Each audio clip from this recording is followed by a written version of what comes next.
Hi అండి, నేను Sudhakar మారబోయినా from NRI project.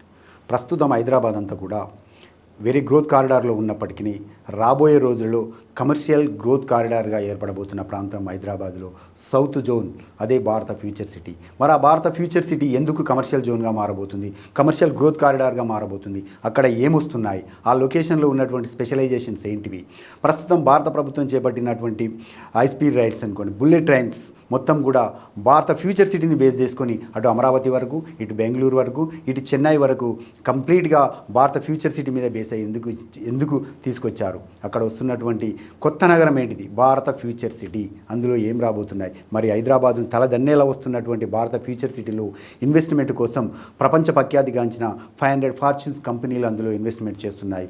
కొత్త తరహా కంపెనీలు అక్కడికి రాబోతున్నాయి. మరి అలాంటిది హైదరాబాద్లో ఉండి కూడా మనం అక్కడ ఇన్వెస్ట్మెంట్ చేయకపోతే రాబోయే 10 సంవత్సరాలలో మన పిల్లల భవిష్యత్ కోసం ఒక అద్భుతమైన సృష్టిని కోల్పోయిన వాళ్ళు అవుతాం. ఒక్కసారి ఆలోచించండి.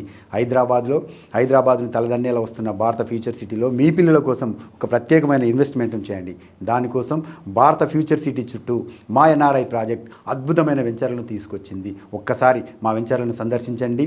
ఆ తర్వాత మీ పిల్లల కోసం రాబోయే హైదరాబాద్లో మీరు ఒక ప్లాట్ను ఇన్వెస్ట్మెంట్ చేసి వాళ్లకు గిఫ్ట్గా ఇవ్వండి. Thank you so much.